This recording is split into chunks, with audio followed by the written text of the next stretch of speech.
Does it bother you that I'm not completely human? You are the most human person I have ever met.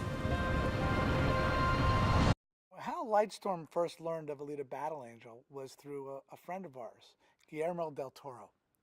And he brought to Jim's attention the anime first. And we fell in love with the story of the anime. At the heart of the world that Kashiro had created is this young, innocent girl who has to discover who she is in the story that he created, in a world that was so unique. Oftentimes, animes or mangas are set in a very Asian-specific world. Kashiro wrote the story actually to take place in a universal world where Iron City is a melting pot of all societies from around the world that come to gather there, speaking different languages. So he really opened the door for a cinematic translation of Iron City. You can't remember. What do you mean? Doc found you in the scrapyard. So you must be from up there. And I'm just an insignificant girl. That's what they want you to think. It took Jim 5 years to get to a script that he was ready to make. At that same time, however, we looked at the landscape of technology and felt that we could maybe make a movie that Jim had conceived 10 years earlier, which was Avatar. And Jim now had a very tough decision, and it was a tough decision for him, which movie to do, ALITA or Avatar.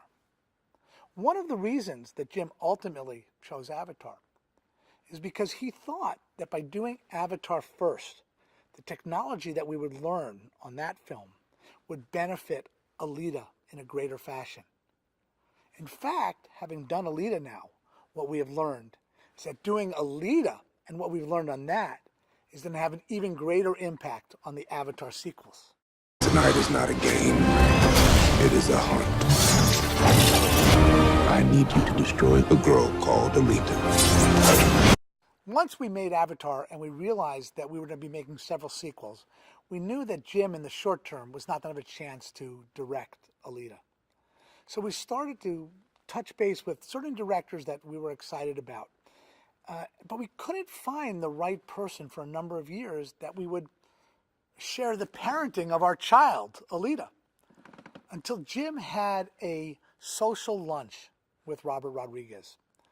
And at the end of that lunch, Robert said to Jim, Jim, if you're going to be doing Avatar for the foreseeable future, what happens to other projects like ALITA? And a light bulb went off on Jim's head. I said, do you have 15 minutes?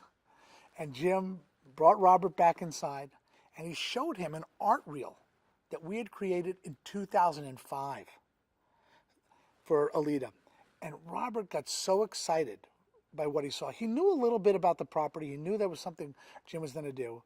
And Jim said, here, I'm going to give you the script that I wrote that I'm happy with. It was way too long. It was 186 pages. And Jim said, if you could bring it down to a shooting length, you can direct it.